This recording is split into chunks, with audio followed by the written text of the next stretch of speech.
आता म्हटलं सर ग्रॅज्युएशनपासूनच थोडा अभ्यास करत होती सर पेपराचा, पण ग्रॅज्युएशन झाल्यानंतर MSc ला ॲडमिशन करायची होती कम्प्युटर सायन्स. MSc ला ॲडमिशन करायची होती कम्प्युटर सायन्समध्ये, पण आईला कॅन्सर झाला, त्याच्यानं ॲडमिशनही करता आली नाही. इवन आम्ही तिघेही भावाने, माझी बहीण आणि माझे भाऊ, आम्ही कोणीही ॲडमिशन केली नाही. त्यानंतर घरून आजारासाठी पैसे निघून गेले.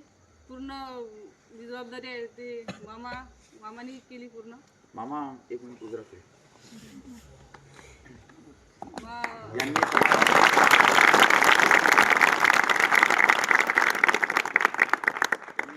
उचलला काही जरी फक्त त्यांनी मला सांगितलं होतं काही हो हे पास व्हायला पाहिजे.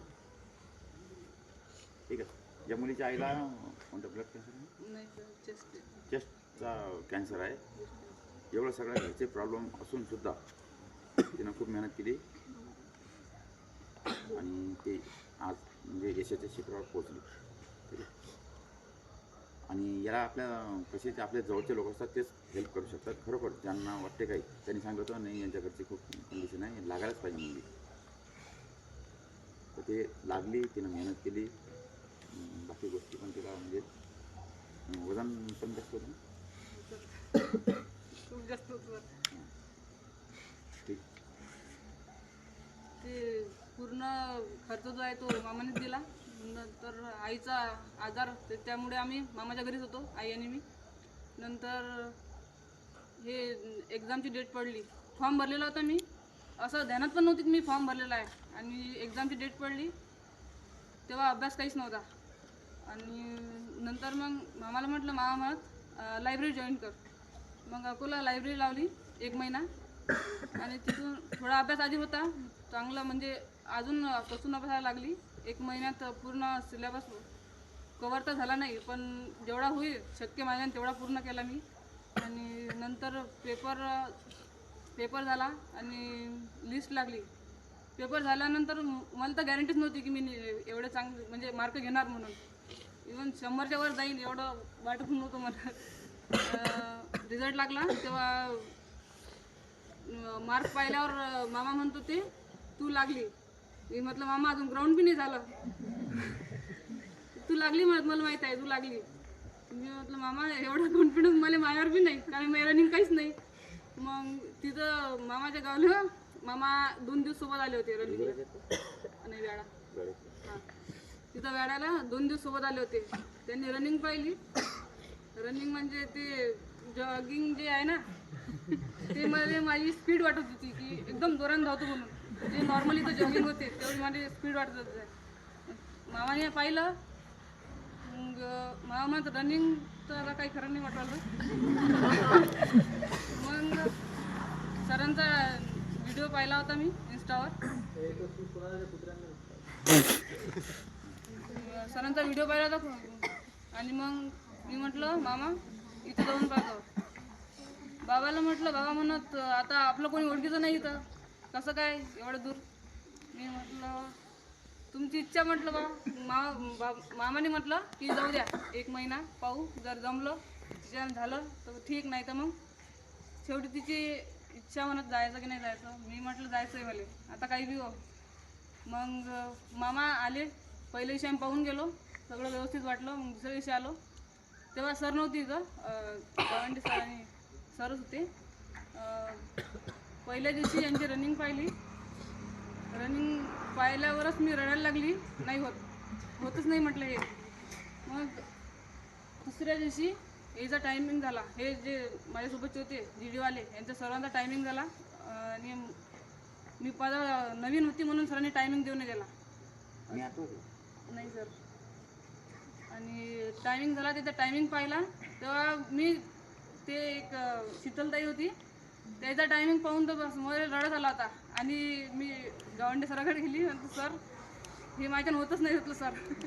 सर म्हणत होते मग तू फक्त जेवढं सांगतो तेवढं कर आणि तुझा टायमिंग 1 मिनिटाच्या आत येईल. तेव्हा तर सराचं ऐकलं मी, पण मला माझ्यावर काहीच भरोसा नव्हता. म्हटलं हे सर हो म्हणून राहिले पण काही खरं नाही म्हटलं. आणि मग सरांनी करून घेतलं. नंतर सर आले. सरांनी पहिलाच दिवस सरांना पाहिलं तेव्हा. आणि सरांनी परिचय वगैरे घेतला, नाव वगैरे कुठून आले कसं काय सर्व विचारलं. त्या दिवशी सरांना एवढा भेव लागला होता की बस विचारू नका. म्हणजे माझ्यासोबत जे पुरी आहेत यायला माहीत आहे. रात्री झोपेतून जेव्हा उठली होती मी 2 वाजता, तेव्हा स्वप्न असं पडलं होतं की मी झोपलेली आहे आणि सर्व मुली गेल्या ग्राउंडला, मी एकटीच झोपलेली आहे आणि सर तिथं गाडी घेऊन उभे आहे आणि एकदम रात्री जागाला पाय सगळेजण झोपले होते. तो पण दिवस गेला. दुसऱ्या दिवशी सरांनी रनिंग घेतली. ते स्पीड तर बस मला वाटलं मी मरतो आता काही खरं नाही. आणि ते दुसऱ्या दिवशी पण सेम तेच स्वप्न पडलं. मी यांना सर्वांना सांगितलं की सर आता गाडी घेऊन उभे आहेत, सर्व पुरी गेल्या, आता काही खरं नाही, सर मारतात म्हणजे मारतात. बस मग तिथून चांगली प्रॅक्टिस आणि स्वतः सेल्फ कॉन्फिडन्स म्हणजे काहीच नाही. रनिंगचा तर बिलकुल नाही, रनिंग होईल म्हणून सरांनी कॉन्फिडन्स दिला. आणि त्यानंतर मग फिजिकलची डेट आली. फिजिकलची डेट आल्यावर मला तर काहीच माहीत नव्हतं, कारण की माझा पहिलाच टाईम पेपरचा पण आणि भरतीचा पण. आणि फिजिकलची डेट आल्यावर यांना सर्वांना माहीत होते की हे पॉईंट निघतात. मला काहीच माहीत नव्हतं. मी यायचीच फक्त गोष्ट ऐकत होती, बाकी काही घेणं नाही यायचं मला. कारण की एवढं माहीत होतं ग्राउंडच निघत नाही, मेडिकलचं काय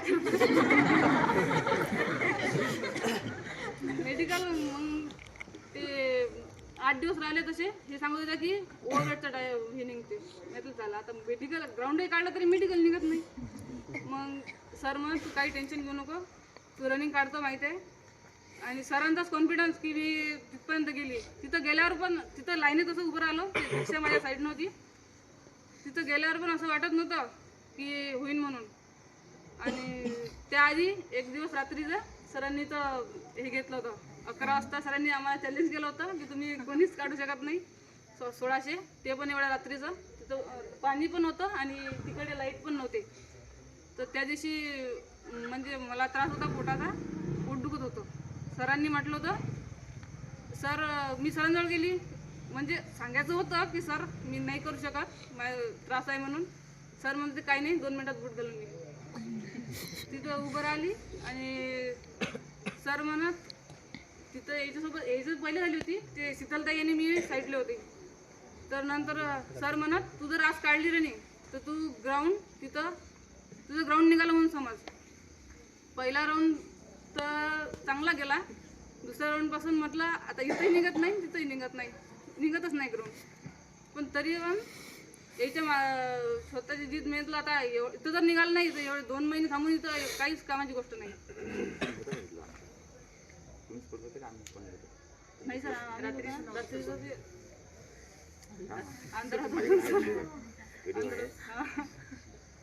आणि ती माझ्यासोबत पूजा होती आणि शीतलताई होती. शीतलताई मागं होती आणि पूजा सरांच्या गाडीसमोर होती. त्या दोघींच्या समोर लाईट होते. मी एकटीच अंधारात पडत होती. तुकडे जाऊ आता. मग त्या दिवशी ग्राउंड म्हणजे टाईम काढला त्या दिवशी 7:50 आला होता रात्री. आणि त्या दिवशी सरांनी आम्हाला सर्वांना बक्षीस पण दिले होते. तर तो दिवस म्हणजे त्या दिवशी वाटलं की होईल काही ना काही, पण एवढा पण कॉन्फिडन्स नव्हता. तिथं गेल्यावर मग उभं केलं ते दीक्षा आणि मी, आम्ही सोबतच होतो. ते म्हणे प्रज्ञा पळा लागते. तिथं पडलो ना, आता पण पळा लागते. म्हटलं चाल पाहून घेऊ आता, जे होईल ते होईल. कारण शीन पेन त्याच दिवशी शीन पेन चालू झाला. ते निकॅप घेतले होते पूर्ण, ते लाल बाम जे होती ना, दोन्ही पण डब्यात दोन्ही पायाने लावून दिल्या होत्या पूर्ण लाल बाम. आणि रनिंग काढली. रनिंग तिथं निघाल्यावर मला माझ्या स्वतःवर सांगता की मी काढली या दोरीच्या पुढे आली म्हणून. मी 50 मीटर आलं की दोरी दिसली, म्हटलं याच्या पुढे जर गेली तर ठीक आहे, नाही तर इथूनच घरी जावं लागते आपल्याला. रिक्षा तिथून समोर गेली, 50 मीटर आली तर ती गेली. तिथून आवाज देऊ राहिली प्रज्ञा पळ. मी म्हटलं तू थांब, कल्ला करू नको, मी येतो. ती पण मॅडम माझ्या बाजूची, ती बी हसत होती मला. आणि मी तिथं गेल्यावर मी ती दोरी पाहू राहिली, मी याच्या पुढे आली की नाही कर. आणि तिथं दोरीच्या पुढे आल्यावर मग दीक्षा म्हणजे तू काढलं ग्राउंड. मी ती दोरीच पाहत होती. आणि तेव्हा खरखरमध्ये इथला रड येत होता. दीक्षा होती सोबत, तिला माहीत आहे किती रडली मी. आणि तिथून मग मेडिकलसाठी संध्याकाळी सरांनी सांगितलं की ओव्हरहेडचा पॉईंट निघते. तेव्हा माहीत पडलं की हे पॉईंट आता काही खरं नाही आपलं. ग्राउंड तर निघालं मेडिकलमध्ये. मग त्या दिवशी संध्याकाळी उपाशी राहिलो. 21 तारखेला ग्राउंड झाला तो, त्या दिवशी संध्याकाळी उपाशी. आणि 22 तारखेला मेडिकल झालं. त्यामध्ये संध्याकाळ म्हणजे एकदा 12 वाजे पण झालं. हो 2-3 हो. आणि सरांनी ते गोळी दिली, त्यांना 2 किलो कमी झालं. पण तुम्हाला 8 किलोचं हे दिलं होतं ओव्हरवेट. मग 2 किलो कमी झालं, 6 किलो कसं कमी करायचं. सर म्हणतो ते थोडं जेवण कंट्रोलमध्ये कर. जेवण कंट्रोलमध्ये मी जेवणच नाही केलं. तर 22 तारखेला एक 12 वाजेपर्यंत झालं. आमचं 11 वाजले होते. तिथं संध्याकाळी मला वाटलं एकच पॉईंट निघेन ओव्हरवेटचा, फक्त वेटच होतं तेवढं. आणि संध्याकाळी ते ना रिझल्ट म्हणजे ते सगळ्यांचे मेडिकल झाले. लास्टला त्याने सांगितलं कोण फिट आहे कोण अनफिट आहे. त्या लाईनमध्ये उभं केलं. तिथं असं वाटलं बस एकच पॉईंट आहे आता. हे म्हणतो ती क्लिअर होते ओव्हरवेटचा. तिथं गेल्यावर माहीत पडलं की एक नाही 4 पॉईंट आहे. 4 पॉईंट म्हटल्यावर आणि मग सरांना कॉल केला. सर म्हटलं मी अनफिट झाली, 4 पॉईंट भेटले. सर म्हणतो ते काही एवढे पॉईंट नाही आहेत. म्हणजे ओव्हरहेडचा होता ना, नॉकनीचा होता आणि दाताचा होता. हे तर सगळे क्लिअर झाले. मग त्या ओव्हरहेडच्या ना 21 तारखेपासून जेवणच नाही केलं ग्राउंड झाल्यानंतर. 21, 22 आणि 25 तारखेला हे होतं रिमेडिकल नागपूरला. तिथं गेलो. ओव्हरवेट पहिले त्या सरांना विचारलं, सर पहिले वेट होणार की नाही. सर म्हणते पहिले वेट होणार. आणि वेट झालं तेव्हा त्याच्यानंतर काय एक ॲपल खाल्ला होता. आणि मग तिथं ओव्हरवेटचा पॉईंट क्लिअर झाला. बाकी 3 पॉईंट राहिले, ते दोन्ही पण तिथं क्लिअर झाले. राहिला एक दाताचा पॉईंट. मग त्यांनी ना 2 ते ओपीटीचे कागद असतात ते केले. एकाच्यावर ते नॉकने ओव्हरवेटचा दिला आणि एकाच्यावर दाताचा दिला. ते दाताचा जो ओपीटीचा कागद होता तो ते सरांजवळच राहिला आणि एकच कागद मला दिला त्यांनी. मग मी तेच घेऊन तिथं ते एम्समध्ये ते सर्वांनी आम्हाला नेलं होतं. तिथं दवाखान्यात चेकअप झाला सगळा, ते पूर्ण क्लिअर निघाले. आणि तो एक कागद सरांकडेच राहिला, तो पॉईंट क्लिअरच झाला नाही. मला वाटलं झालं क्लिअर आता सगळं. मग तिथं गेल्यावर सर्व मुलींना ते कागद जमा केले. सर मग तुझ्याकडे 2 कागद आहेत. मी म्हटलं नाही सर मला एकच दिला. आणि ते मग जोरांनी बोलले, तुला समजत नाही का म्हणे, तुझा एक कागद राहिला, तू इथं हा कागद सोडून कशी काय गेली, आता एकासाठी डबल थांबतं का. मी म्हटलं गलती तर माझी नाही यायचीच आहे, पण मी शांतच राहील तिथं. मी काहीच नाही म्हटलं त्याला. मी मग आता बोलले बस झालं ते घरीच करून देतात. मग तो एक ओपीडीचा कागद त्या दिवशी तिथंच राहिला. मग हे सर्व माझ्यासोबतचे जेवढे क्लिअर झाले ते निघून गेले आणि मी अजून 2 दिवस तिथं थांबली. मग 2 दिवस झाले. दुसऱ्या दिवशी मग शनिवार होता. शनिवारी त्यांनी ते लता मंगेशकरमध्ये नेलं दाता चेकअपसाठी. तिथं ते मॅडम म्हणतो त्या की आता टाईम झाला. 12 वाजता नेलं त्यांनी. तिथं टाईम झाला, आता तुमचं होणार नाही, तुम्हाला सोमवारी यावं लागलं. आणि मामा आणि मी तिथं अजून 2 दिवस थांबलो आम्ही. सोमवारी मग त्याने परत नेलं तिथं. मग तिथं चेकअप झाला. ते डॉक्टर असे पाहत होते माझ्याकडे, बस मला असं वाटत होतं मला काहीतरी बिमारी आहे आता. मी म्हटलं मॅडम क्लिअर आहे की नाही. ते म्हणतो ते आपका रुकिए हम बताते. असं म्हटल्यावर म्हटलं आता बस झाला पॉईंट, आता काहीच निघतच नाही आपला. मग तिथं एक मॅडम होते, त्यांनी ते एक्सरे काढला. तिथं मग त्यांना विचारलं मॅडम हे होणार की नाही, खरं का सांगा म्हटलं मॅडम मला आता सगळं. कारण की ते एकाच पॉईंटचं एवढं टेन्शन येत होतं तेव्हा की बस काय जेवढं मला इकडे रनिंगचं नव्हतं आलं. कारण की म्हटलं एवढं सारं झालं एका पॉईंटनं जाणं म्हणजे. आणि तिथून मग त्यांनी सांगितलं की तुझे क्लिअर आहेत म्हणे. मग तिथं तर माहीत होतं, पण मग इकडे आल्यावर त्या सरांनी माझा एक म्हणजे तसं तर पूर्ण बॅचसाठी दिवसभर थांबत होते यांचं मेडिकल लाईनला माहीत आहे. पण त्या सरांनी म्हणजे त्यांचीच गलती होती की त्यांनी ते ओपीडीचा कागद त्यांच्याजवळ ठेवला, म्हणून त्यांनी माझा स्पेशल एकटीचाच रिझल्ट लावला त्या दिवशी. आणि तेव्हा तिथं सांगितलं त्यांनी आतमध्ये बोलावलं आणि सांगितलं तुम्ही फिटा म्हणून. तेव्हा असं वाटलं की हे खरंच आहे की नाही, असं म्हणजे विश्वास नव्हता होत. कारण की एवढे मोठे पॉईंट क्लिअर झाले.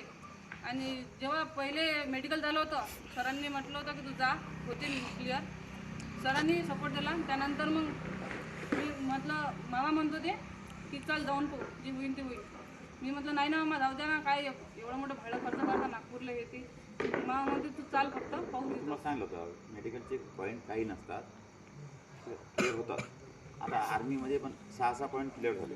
नाही सर, माझा पहिली वेळ होता ना, तर मग हे एवढं माहितीच नव्हतं सर मला. हे जर पुरी म्हणतो त्या नसती- रिमेडिकलमध्ये निघतच नाही. जाऊन पहा. नाही जर ठीक आहे, प्रॉब्लेम आहे तर ठीक आहे, नाही होणार. नसती गेली तर काय झालं? सरांची हिंमत त्यासाठी सोडायचं नाही. जर आपले खरोखर मेहनत असेल तर तुम्हाला तिथं कोणीतरी असं सपोर्ट करणार माणूस भेटते. तर मग सीटचं सर्टिफिकेट दिलं त्यांनी. तिथूनच मामाला फोन लावला. माझं मामा फिट झालं, मामा खुश झाले एकदम. आणि तिथून मग आम्ही घरी आलो. आता रिझल्टची वाट पाहत होतो. आता सर्वांनाच माहिती आहे रिझल्टचं काय झालं. 7 तारखेला लागते. दिवसभर मोबाईल पाहत बसलो. 7 तारीख पुढे निघून गेली. सर्वांना सांगितलं 7 तारखेला सरांचे फोन लागला का रिझल्ट लागलाच नाही. मग काय सांगत राहिले. अजून पुढे गेला रिझल्ट. नंतर 10 तारखेला आहे. 10 तारीख गेली, 12 तारखेला गेली. मी म्हटलं आता हे रिझल्ट फायनच बंद करतो. ते लागेल राहिलं नाही तर. मग काल सरांचा आज सकाळी फोन आला 3:30ला. तेव्हा सरांनी म्हटलं, तेव्हा मला वाटलं मी स्वप्न पुरवली काय. कारण सकाळी एवढ्या मी इथले दिवस झाली रिझल्टची वाट पुरवली ना, आज सकाळी एकदम कसं काय फोन आला. मग आई म्हणत होती काय झालं. म्हटलं सरांचा कॉल आहे, थांब उचलू दे. मग ते कॉल उचलला. सर म्हणतो ते रिझल्ट लागला, तू पाहिलं नाही का. मी म्हटलं सर मला काहीच माहीत नाही, मी झोपेत होती, डोळे पण लागलेच होते माझे. मग सरांनी सांगितलं. तेव्हा रिझल्ट पाहिला. रिझल्ट पाहायचा कुठं हे पण माहीत नव्हतं. हिला कॉल केला. हिनं मग ती PDF वगैरे पाठवली. त्यात पाहिलं नाव आहे. सर मग नाव तर आहे पण काय कोणती पोस्ट आहे. मी म्हटलं सर ते मला समजून नाही राहिलं. सर म्हणतो ते मग बरं. मी म्हटलं सर मी मानकरला विचारतो. सर म्हणतो ठीक आहे, मानकरला कॉल कर. तिला कॉल केला. मला एवढं तर मी स्वतः पाहिलं होतं नाव आलं, पण मला स्वतःवर बसवलं होतं की माझ्या खरखर नाव आलं का. मी म्हणत ना पहिले नाव पाय माय आलं का. तिनं नाव पाहिलं. मग म्हटलं कोणती पोस्ट आहे ते पाय, मला समजून नाही राहिलं. मग तिनं पाहिली पोस्ट आणि सांगितलं. तेव्हा सरांना कॉल केला. तेव्हा म्हणजे एवढा आनंद झाला की बस तेव्हापासून झोपही नाही आणि जेवली पण नाही. नाही झाला. आता जेवण करून जायचं.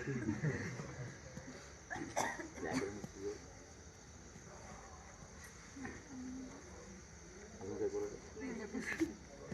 या मुलींनी खरोखर खूप मेहनत घेतली.